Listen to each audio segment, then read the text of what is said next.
Hello दोस्तों, welcome to our channel. उम्मीद है दोस्तों आप सभी ठीक होंगे। तो दोस्तों आज हम आपके लिए बहुत ही खास मूवी लेकर आए हैं और हमें उम्मीद है आपको ये मूवी काफी ज्यादा पसंद आएगी, क्योंकि इससे पहले भी हम खाने से रिलेटेड 2 मूवीज बता चुके हैं और आप लोगों ने उन दोनों को ही ढेर सारा प्यार दिया था। इसलिए हमने डिसाइड किया कि क्यों ना हम एक और ऐसी ही खाने से रिलेटेड मूवी आप लोगों के लिए लेकर आए। सो दोस्तों आज जो कहानी हम आपको बताने वाले हैं वो 2 ऐसे शेफ से जुड़ी हुई है, जिसमें से एक ने बचपन से ही काफी सारा स्ट्रगल फेस किया है, जबकि हमारा दूसरा शेफ एक नामी शेफ है जो सिर्फ अमीर लोगों के लिए खाना बनाता है। लेकिन इन दोनों की लाइफ में कुछ ऐसा होता है जिसकी उम्मीद इन दोनों को भी नहीं थी। अब ऐसा क्या हुआ था ये तो मूवी देखने के बाद ही पता चलेगा। So without wasting time video को शुरू करते हैं। तो दोस्तों कहानी की शुरुआत में हम स्काई गाओ नाम के एक शेफ को देखते हैं, जो कि इस कहानी का हीरो भी है। सीन में दिखाया जाता है कि स्काई लोगों के लिए ट्रेडिशनल तरीके से खाना बना रहा है, क्योंकि लोगों को उसका खाना बहुत ही पसंद आता है। इसी वजह से उसके रेस्टोरेंट में हमेशा लोगों की भीड़ जमा रहती है। लोग लाइन में लगकर उसकी डिशेस को खाने के लिए वेट करते हैं।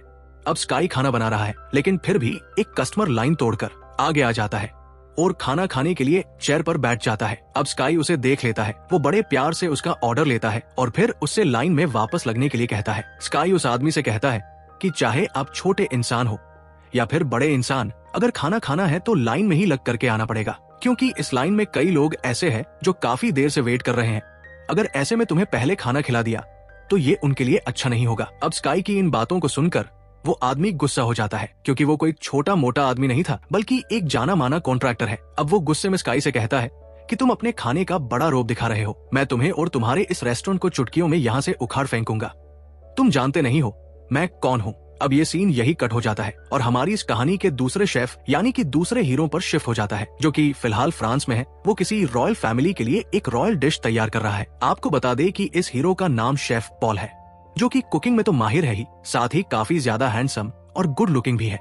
लेकिन इसका एक ड्रीम है कि ये अपने देश चाइना में अपने पापा के सपने को पूरा करे। दरअसल पॉल के पिता भी एक शेफ थे और हमेशा से एक रेस्टोरेंट खोलना चाहते थे, लेकिन वो ऐसा कभी नहीं कर पाए। इसलिए उन्होंने अपने सपने को पूरा करने की जिम्मेदारी अपने बेटे को दे दी। अब पॉल उस रॉयल फैमिली को डिश सर्व करता है और उन लोगों को उसका खाना पसंद भी आता है। इसलिए उनका एक गेस्ट पॉल को एक ऑफर देता है। वो पॉल से कहता है, तुम काफी अच्छा खाना बनाते हो और फ्रांस में मेरा एक बहुत ही बड़ा होटल है, इसलिए मैं तुम्हें वहाँ पर जॉब ऑफर करता हूँ। अब उसका ऑफर सुनने के बाद पॉल उस आदमी से कहता है कि आपका ऑफर अच्छा है, लेकिन मैं इसे एक्सेप्ट नहीं कर सकता, क्योंकि मैं चाइना से आता हूँ और मेरा ये ड्रीम है कि मैं चाइना के लिए ही कुछ बड़ा करूँ। इसके बाद वो कहता है कि आपने मुझे जॉब ऑफर की, उसके लिए थैंक यू सो मच। इतना कहते ही वो अपनी गर्लफ्रेंड के साथ, जिसका नाम मायो है, उसके साथ वहाँ से चला जाता है। अब वो फ्रांस से सीधा अपने देश आ जाता है। अब अगले सीन में हमें एक बार फिर से स्काई को दिखाया जाता है, जो इस वक्त अपने अंकल के साथ बैठा होता है। तभी उसके अंकल के पास एक नोटिस आता है, जिसमें लिखा होता है कि आपको जल्द से जल्द इस जगह को खाली करना होगा। अब जब ये बात स्काई को पता चलती है तो वो काफी परेशान हो जाता है। अब हमें स्काई का फ्लैशबैक दिखाया जाता है। जब वो काफी छोटा था तो वो ठीक से नूडल बनाना नहीं जानता था, जिस वजह से उसके पिता उससे काफी नाराज होते थे, क्योंकि उसके पिता चाइना के एक बहुत बड़े शेफ थे और वो चाहते थे कि उनका बेटा भी एक दिन बड़ा शेफ बने। इसी वजह से वो हर बार अपने बेटे को टोक दिया करते थे कि तुझे तो बेसिक से नूडल बनाने भी नहीं आते, अगर ऐसा ही चलता रहा तो तुम कभी भी बड़े होकर अच्छे शेफ नहीं बन पाओगे। अब एक दिन फैंग अपने दोस्त हंग के साथ बैठा होता है। दोस्तों हंग वही इंसान है जिसके रेस्टोरेंट में स्काई काम करता है और हंग ने ही बचपन से लेकर अब तक उसकी परवरिश की है। हालांकि ये रेस्टोरेंट पहले फैंग का हुआ करता था, जहां पर वो अक्सर खाना बनाया करता था, लेकिन उसने बड़ा नाम कमाने के लिए अपना ये रेस्टोरेंट और अपने बेटे को छोड़ दिया था और अपने बेटे को और रेस्टोरेंट को अपने दोस्त हंग के पास छोड़कर कहीं चला गया। कितना सेल्फिश बाप है। अच्छा है हमारे देश में ऐसा नहीं होता। तो दोस्तों कहानी फिर से प्रेजेंट में आ जाती है, जहां हम पॉल को देखते हैं, जो कि फिश मार्केट में एक बड़ी फिश की तलाश में आया था। अब वो एक शॉप पर जाता है जहां वो दुकानदार से बड़ी फिश मांगता है। इस पर वो दुकानदार उससे कहता है कि बड़ी फिश तो नहीं है, हमारे पास छोटी फिश है, आप वो लेकर जा सकते हैं। इसके थोड़ी देर बाद ही स्काई भी उसी शॉप पर आ जाता है। स्काई को देखने के बाद वो स्टॉल वाला फाटक से एक बड़ी फिश निकाल कर उसके सामने रख देता है। अब ये सब देखकर पॉल को उस दुकानदार पर गुस्सा आ जाता है। वो कहता है कि आपने तो कहा था कि आपके पास बड़ी मछली नहीं है, फिर ये मछली कहाँ से आ गई। अब बेसिकली सीन ऐसा था कि स्काई उस दुकानदार का एक पुराना कस्टमर है, जबकि पॉल पहली बार उसकी शॉप पर आया था। इसलिए वो अपने पुराने कस्टमर यानी कि स्काई के लिए अच्छी मछलियां बचा कर रखता था। अब क्योंकि पॉल को बड़ी मछली चाहिए थी, इसलिए वो स्काई से लड़ने लगता है कि मैं पहले आया था, इसलिए ये फिश मेरी होनी चाहिए। अब बात काफी ज्यादा बढ़ जाती है और उन दोनों के ही बीच में तकरार हो जाती है। अब स्टॉल वाला भी परेशान होकर उस मछली को बीच में से आधा आधा काट देता है ताकि वो दोनों आधी आधी मछली ले जा सके, लेकिन वो दोनों ऐसा करने से मना कर देते हैं क्योंकि उन दोनों को पूरी मछली चाहिए थी। अब पॉल भी चाइना में अपना एक शानदार रेस्टोरेंट खोल चुका था जिसकी आज ओपनिंग थी और इसी वजह से उसे बड़ी फिश चाहिए थी। अब ट्विस्ट की बात यह है कि पॉल का रेस्टोरेंट स्काई के होटल के बिल्कुल सामने था। जहां एक तरफ पॉल का रेस्टोरेंट काफी लग्जरियस था, वहीं स्काई का होटल छोटा मोटा होटल था। अब पॉल अपने रेस्टोरेंट की ओपनिंग के लिए शहर के नामी लोगों को खाने पर इनवाइट करता है। अब उसके रेस्टोरेंट के इंटीरियर को देखते हुए काफी लोग उसकी तरफ अट्रैक्ट हो रहे थे। जो स्काई के कस्टमर थे वो भी एक बार पॉल के रेस्टोरेंट में जाना चाहते थे। अब ये देखकर स्काई के दोस्त भी परेशान हो जाते हैं, इसलिए वो लोग स्काई की मदद करने के लिए रेस्टोरेंट के बाहर जोर जोर से चिल्लाने लगते हैं कि आज तो हमारे होटल में 50% की छूट है, यानी कि सभी लोगों को आधे दाम में खाना मिलेगा। अब पहले से वो लोग स्काई के खाने के दीवाने थे। डिस्काउंट की बात सुनकर तो वो लोग भागते हुए स्काई के पास जाने लगते हैं। अब ये सब देखकर पॉल की गर्लफ्रेंड यानी कि मायो को काफी गुस्सा आता है। इसके बाद पॉल भी बाहर आ जाता है। वो स्काई से कहता है कि तुम खुद को बहुत बड़े शेफ मानते हो तो एक बार मेरे साथ कम्पीट करके दिखाओ ताकि लोगों को भी पता चल सके कि कौन बेहतर शेफ है। अब पॉल और स्काई आमने सामने आ जाते हैं। इसके बाद वहाँ मौजूद सभी लोग आपस में ही ये डिस्कस करने लगते हैं कि आखिर इन दोनों में बढ़िया शेफ कौन है। अब उनके बीच फाइट शुरू हो जाती है, जहां पॉल सबसे पहले मछली के अंदर से उसके सारे के सारे कांटे निकाल देता है, जो कि देखने में काफी फ्लॉलेंट लग रहा था। इसके बाद बारी आती है स्काई की। अब वो तो मछलियों का पुराना खिलाड़ी था, इसलिए वो मछली के बहुत ही बारीक बारीक पीसेस करके उसकी पूरी स्किन निकाल देता है, जिसे देखने पर सभी लोग उन दोनों की तारीफ करने लगते हैं क्योंकि उन दोनों ने ही अपना काम काफी शानदार तरीके से किया था। अब वहीं पर खड़ा एक आदमी उन दोनों की काबिलियत को बड़े ही ध्यान से देख रहा था, इसलिए वो उन दोनों से कहता है कि तुम दोनों बहुत टैलेंटेड हो, इसलिए तुम्हें अपना ये टैलेंट रियलिटी शो में दिखाना चाहिए जहां तुम्हारे टैलेंट की कदर की जाएगी। ऐसा कहकर वो वहां से चला जाता है। अब अगले सीन में स्काई अपने रेस्टोरेंट में होता है, जहां वो टीवी पर अपने पिता को देखता है जो कि अब बहुत बड़े शेफ बन चुके हैं। साथ ही वो दुनिया के टॉप 5 बेस्ट शेफ में गिने जाते हैं। लेकिन स्काई उनसे नफरत करता है क्योंकि बचपन में जब स्काई को उनकी जरूरत थी तब वो उसे अकेला छोड़कर चले गए थे, और जब वो फेमस हुए उसके बाद भी वो कभी स्काई से मिलने नहीं आए और ना उन्होंने दुनिया को ये बताया कि उनका एक बेटा भी है, जिस वजह से स्काई अपने पिता को बिल्कुल पसंद नहीं करता। वो उन्हें टीवी में देखकर भी खुश नहीं होता। तभी मायो वहां आ जाती है क्योंकि मायो भी स्काई की कटिंग एबिलिटी से इम्प्रेस हो गई थी, इसलिए वो स्काई को एक बार उनके रेस्टोरेंट का खाना खिलाना चाहती है और वो स्काई के रेस्टोरेंट में उसे इनवाइट करने आई थी। अब स्काई अपनी दोस्त टिफनी के साथ पॉल के रेस्टोरेंट में चला जाता है। तभी उनके सामने काफी क्रिएटिव डिश सर्व की जाती है। वो दोनों उन्हें खाने लगते हैं। तभी स्काई खड़ा हो जाता है और सीधा अपनी डिश के बॉल को लेकर पॉल के पास चला जाता है और उसके सामने उस बॉल को फेंकते हुए कहता है कि ये भी कोई खाना है, कितनी घटिया डिश बनाई है तुम लोगों ने। अब पॉल भी थोड़ा गुस्सा हो जाता है। अब भाई तुम किसी डिश को अपनी जी जान से बनाओ और कोई उसे घटिया कहे तो कितना बुरा लगेगा। ऐसा ही हाल पॉल का भी था। अब पॉल स्काई से कहता है कि अगर तुम्हें इतना ही अच्छा खाना बनाना आता है तो एक बार हमारे किचन में खाना बनाकर दिखाओ। अब स्काई भी तैयार हो जाता है। वो काफी डेलिजेंट तरीके से खाना बनाता है। अब क्योंकि वो ट्रेडिशनल तरीके से खाना बनाया करता है, इसलिए उसे किसी भी डिश को तैयार करने में थोड़ा समय लग जाता है। इसके बाद पॉल भी सेम वही डिश बनाता है जो स्काई ने बनाई थी, लेकिन पॉल काफी कम टाइम में ही अपनी डिश को रेडी कर देता है। अब स्काई दोनों डिशेस को स्मेल करने लगता है और दोनों डिशेस की खुशबू लगभग सेम ही होती है। अब वो ये सब देखकर मायूस हो जाता है और वहां से चला जाता है। अब उसके जाने के बाद पॉल स्काई के थ्रू बनाई गई डिश को टेस्ट करने लगता है तो उसका दिमाग घूम जाता है क्योंकि वो और भी ज्यादा टेस्टी थी। अब अगले सीन में हमें फैंग को दिखाया जाता है जो हंग के साथ बिलियर्ड्स खेल रहा था। वो दोनों बातें करते हैं। तभी फैंग उससे पूछता है कि मेरा बेटा कैसा है। इस पर वो उससे कहता है कि तुम अपने बेटे से सीधा मिल ही लो, तुम्हें खुद पता चल जाएगा वो कैसा है। अब हंग स्काई को फोन कर देता है और उसे एक जगह पर आने के लिए कहता है। अब स्काई भी अपने स्टेप फादर के पास चला जाता है क्योंकि उन्होंने उसे बचपन से पाला था, इसलिए वो उनकी काफी रिस्पेक्ट भी करता है। अब स्काई उनके पास आ जाता है तो उसे अपने रियल फादर यानी कि फैंग दिख जाते हैं, जिन्हें देखकर वो बिल्कुल खुश नहीं होता। अब फैंग स्काई से पूछता है कि बेटा तुम कैसे हो, जिस पर स्काई को गुस्सा आ जाता है और वो कहता है कि जिंदगी भर तो आपने कभी मेरा हालचाल नहीं पूछा, कभी ये नहीं देखा कि मैं जिंदा हूँ या मर गया, मेरी पढ़ाई कैसी चल रही है, मुझे किसी चीज की कमी तो नहीं है, तो फिर आज अचानक से आपको मेरी याद कैसे आ गई? मैं तो आपको अपना फादर भी नहीं मानता। अब ये सुनने के बाद फैंग को भी उस पर गुस्सा आ जाता है और वो गुस्से में स्काई से कहता है कि तुम वर्ल्ड के बेस्ट शेफ से ऐसी बातें कैसे कर सकते हो? पहले मेरी बराबरी करके दिखाओ, एक अच्छा शेफ बनकर दिखाओ, तब मुझसे ऐसी बातें करना। अब स्काई भी उससे कह देता है कि ठीक है, हमारी मुलाकात जल्द ही एक मैदान में होगी। अब स्काई वहां से चला जाता है वो अपने पिता की नजरों में अच्छा शेफ बनने के लिए फूड कंपटीशन में पार्टिसिपेट करता है। पॉल भी उस कंपटीशन का हिस्सा होता है। अब चाइना में फूड कंपटीशन स्टार्ट हो जाता है, जहाँ पर अलग अलग टाइप के शेफ हिस्सा लेते हैं। अब इन सभी के बीच एक कड़ा मुकाबला होता है। हर कोई अपनी तरफ से अच्छी अच्छी डिशेस बनाने लगता है। जहाँ पर एक तरफ स्काई पुराने तौर तरीकों से चिकन को अच्छे तरीके से मैरिनेट करके उसमें अलग अलग मसाले मिलाकर उसे पूरी तरीके से पकाने के लिए तैयार करता है। वहीं दूसरी तरफ पॉल अपने बढ़िया इक्विपमेंट्स के थ्रू काफी कम टाइम में एक बहुत ही बढ़िया डिश तैयार कर देता है। अब जजेस सभी की डिश चेक करते हैं।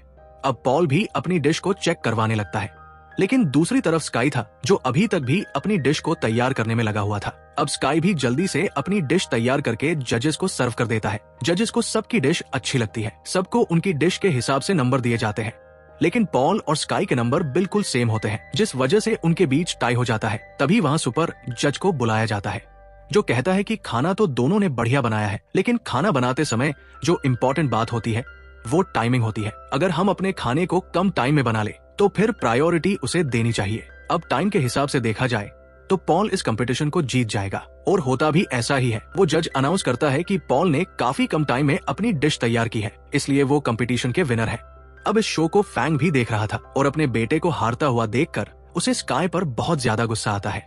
वहीं दूसरी तरफ हम पॉल को देखते हैं, जहां उसके दोस्त एक नया रेस्टोरेंट ओपन करने की रिक्वेस्ट लेकर उसके पास आते हैं, लेकिन पॉल उनसे मना कर देता है कि वो फिलहाल नया रेस्टोरेंट खोलना नहीं चाहता। वो कहते हैं कि अच्छा ठीक है, लेकिन तुम्हें मायो को भी अपने साथ कंपटीशन में पार्टिसिपेट करवाना चाहिए। वो काफी टाइम से तुम्हारे साथ है, और अगर तुम उसे अपने साथ लेकर जाओगे तो वो तुम्हारे रेस्टोरेंट को रिप्रेजेंट करने में तुम्हारी हेल्प कर सकती है। इस पर पॉल उनसे कहता है कि मैं जानता हूँ कि मायो मेरी अच्छी दोस्त है, लेकिन उसे तो अच्छे से खाना बनाना भी नहीं आता। मैं उसे इतने बड़े प्लेटफॉर्म पर कैसे लेकर जा सकता हूँ। तभी मायो वहाँ आ जाती है। वो पॉल के सामने 2 सूप के कप रखते हुए पॉल से पूछती है कि पॉल ये बताओ कि इन दोनों में से किसके अंदर नमक ज्यादा है।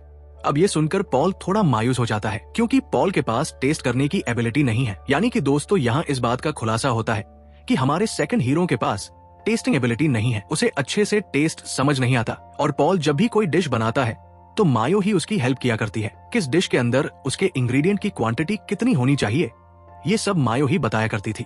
अब मायो भी पॉल के साथ रहकर उसकी काफी सारी डिशेस की रेसिपी जान चुकी थी, इसलिए वो पॉल को धोखा दे देती है और अकेले ही कंपटीशन का हिस्सा बनने का फैसला करती है, जिसमें पॉल के दोस्त भी मायो की साइड थे। अब ये सब देखकर पॉल उदास हो जाता है, क्योंकि जिन्हें वो अपना मानता था उन्होंने ही उसे धोखा दे दिया था। अब वो वहाँ से चला जाता है। वो अकेला रोड पर बैठकर ड्रिंक करने लगता है। इसी बीच स्काई भी वहाँ आ जाता है। वो पॉल को देखकर उसके पास चला जाता है। वो उससे पूछता है कि तुम तो कंपटीशन जीत गए हो, तो तुम किस गम में इतनी शराब पी रहे हो। इस पर पॉल उसे बताता है कि उसके अपनों ने ही उसे धोखा दे दिया है। वो जिस पर सबसे ज्यादा भरोसा करता था उन्होंने ही उसका भरोसा तोड़ दिया है। पॉल की बात सुनकर उसे भी दुख होता है, क्योंकि उसके सगे पिता ने भी उसे छोड़ दिया था। अब स्काई भी पोस्टर पर लगे अपने पिता की फोटो को दिखाते हुए कहता है कि वैसे तो ये इंसान मेरा सगा बाप है, लेकिन इसने कभी मुझे अपना नहीं माना, और जब मैं छोटा था ये मुझे अकेला छोड़कर चले गए थे। अब पॉल को उसकी बात पर यकीन नहीं होता, क्योंकि मिस्टर फैंग एक जाने माने शेफ है। दुनिया के सभी लोग उन्हें जानते हैं। इसलिए पॉल स्काई से कहता है कि तुम मेरे साथ मजाक क्यों कर रहे हो। इस पर स्काई उससे कहता है कि वो मजाक नहीं कर रहा, बल्कि मिस्टर फैंग सच में मेरे पिता है। अब पॉल भी उसकी बात मान लेता है। अब वो दोनों मिलकर मिस्टर फैंग के पोस्टर पर बोतल फेंकने लगते हैं, और ऐसा करते हुए उन्हें काफी अच्छा लगता है, क्योंकि उनका दिल काफी भारी हो गया था और अपना सारा गुस्सा निकालने के बाद वो लाइट फील कर रहे थे। अब वो दोनों भी अपने गिले शिकवे भुला देते हैं और एक साथ मिल जाते हैं। अब पॉल भी स्काई के रेस्टोरेंट में काम करने लगता है, क्योंकि मायो ने धोखे से पॉल से उसका रेस्टोरेंट भी छीन लिया था, जिस वजह से पॉल स्काई के साथ ही काम करने लगता है। वहीं मिस्टर हंग भी इन दोनों को कुछ खास तरीके से खाना बनाना सिखाते हैं। अब सिटी में एक और नए कंपटीशन की तैयारी शुरू हो जाती है, जिसमें एक नहीं बल्कि 2 शेफ एक साथ काम करेंगे, यानी कि वो दोनों एक टीम के तौर पर अपनी डिश को प्रेजेंट करेंगे। अब पॉल स्काई से कहता है कि क्या वो उसका पार्टनर बनकर कंपटीशन में हिस्सा ले सकता है। ये सुनकर स्काई भी खुश हो जाता है और वो पॉल का पार्टनर बनने के लिए तैयार हो जाता है। अब सीन शिफ्ट होता है चाइना के मेन फूड कंपटीशन में, जहां दुनिया के अलग अलग देशों के कंपटीटर्स आए थे, और जल्द ही इन सभी के बीच में धमाकेदार मुकाबला होने वाला था। अब स्काई और पॉल एक साथ होते हैं, वहीं मायो भी किसी के साथ आई होती है। अब वो सभी लोग कंपटीशन शुरू कर देते हैं और अपनी अपनी डिश तैयार करने लगते हैं, लेकिन लास्ट में पॉल और स्काई की टीम इस पूरे कंपटीशन को जीत जाती है। अब उन दोनों को देखकर मायो उदास हो जाती है, क्योंकि अगर वो पॉल को चीट नहीं करती तो शायद पॉल उसे ही अपना पार्टनर बनाता। खैर जाने दो, अब वो दोनों काफी खुश होते हैं क्योंकि अगला राउंड सेमीफाइनल राउंड होने वाला है जिसमें वो लोग the great chef mister Fang के साथ मुकाबला करेंगे। पॉल इसलिए खुश था क्योंकि वो फैंग को अपना आइडियल मानता है और पहली बार उसे अपने आइडियल के साथ मुकाबला करने का मौका मिलेगा। वहीं स्काई इसलिए खुश था क्योंकि अब वो अपने पिता को टक्कर देकर खुद को बेहतर शेफ साबित कर पाएगा। अब पॉल और स्काई बाहर आ जाते हैं, वो दोनों बातें करते रहते हैं। तभी अनाउंसमेंट होती है कि सेमीफाइनल राउंड में टीम का एक शेफ ही मिस्टर फैंग के साथ मुकाबला कर सकता है। अब ये सुनकर वो दोनों एक दूसरे से कहने लगते हैं कि भाई तू चला जा, तेरा सपना है उनके साथ मुकाबला करने का। स्काई उससे पॉल से कहता है कि तुम चले जाओ क्योंकि तुम बहुत कम टाइम में खाना बनाकर तैयार कर सकते हो और इस राउंड को जीत सकते हो। वही पॉल स्काई से कहता है कि तुम्हें जाना चाहिए क्योंकि तुम ट्रेडिशनल तरीके से खाना बनाते हो और लोगों को ये चीज काफी पसंद आती है। पॉल आगे कहता है कि तुम्हारे पास ये अच्छा मौका है अपने पिता को नीचा दिखाने का और उन्हें ये साबित करने का कि तुम भी अच्छे शेफ हो। इस बार तुम इस कंपटीशन में उन्हें कुछ ऐसा बनाकर दिखाओ जिससे उन्हें तुम पर प्राउड हो जाए। अब स्काई भी पॉल की बात मान जाता है, जिसके बाद अब बारी आती है फाइनल राउंड की। स्काई और मिस्टर फैंग आमने सामने होते हैं। अपने बेटे को अपने सामने देखकर फैंग को अच्छा लगता है। अब कंपटीशन शुरू हो जाता है। मिस्टर फैंग अपनी डिश बनाना शुरू कर देते हैं, लेकिन स्काई अभी भी अपने बचपन की यादों में खोया रहता है। तभी मिस्टर फैंग उसके मुंह पर पानी फेंक देते हैं और उससे कहते हैं कि अगर तुम एक अच्छे शेफ हो तो फिर एक अच्छी डिश बनाकर दिखाओ। अब स्काई भी अपनी डिश बनाना शुरू कर देता है। मिस्टर फैंग एक बहुत ही खास तरीके का डेजर्ट बनाते हैं और अपनी डिश को जजेस के सामने सर्व कर देते हैं। सबको उनकी डिश अच्छी लगती है। अब स्काई को अपनी डिश सर्व करनी थी, लेकिन वो अपनी डिश को जजेस को देने की बजाय अपने पिता को देने लगता है। इस पर उसके पिता उससे कहते हैं कि तुमने इतने बड़े प्लेटफॉर्म पर नूडल बनाए हैं, तुम कैसे एक अच्छे शेफ बन पाओगे। तो स्काई उनसे कहता है कि ये नूडल मैंने सिर्फ आपके लिए बनाए हैं, आप इन्हें टेस्ट करके बताओ कि क्या मैं एक अच्छा शेफ बन पाया हूँ या फिर नहीं। अब मिस्टर फैंग उन नूडल को खाने लगते हैं और उन्हें वो काफी अच्छे लगते हैं। फैंग की आंखों में आंसू आ जाते हैं क्योंकि स्काई ने उनसे भी अच्छे नूडल बनाए थे। वहीं सभी ऑडियंस ये देखकर शॉक हो जाती है कि ये सब क्या हो रहा है। वही फैंग रोते रोते उन नूडल को खाता रहता है और मन ही मन स्काई की तारीफ करने लगता है। अब ऑडियंस को भी स्काई और फैंग के बिहेवियर से पता चल जाता है कि ये दोनों बाप बेटे हैं। अब स्काई वहां से चला जाता है। अब वो अपने रेस्टोरेंट में आ जाता है जहां पॉल और स्काई नई नई डिशेस को बनाकर लोगों को सर्व करते हैं। यानी कि अब पॉल और स्काई एक हो चुके थे। साथ ही अब वो रेस्टोरेंट ऑफिशियली हंका हो चुका था, जिस वजह से स्काई भी काफी खुश होता है। अब सभी लोग खुशी से खाना सर्व करते हैं और यहीं पर इस मूवी की हैप्पी एंडिंग हो जाती है। उम्मीद है दोस्तों आपको ये मूवी पसंद आई होगी। आपको हमारी वीडियो कैसी लगी कमेंट करके जरूर बताना और जाने से पहले प्लीज वीडियो को लाइक और चैनल को सब्सक्राइब करना मत भूलना, क्योंकि दोस्तों ऐसी वीडियोस बनाने में सचमुच बहुत मेहनत लगती है। मिलते हैं अगली वीडियो में, तब तक के लिए अपना और अपने परिवार का ध्यान रखना। राधे राधे।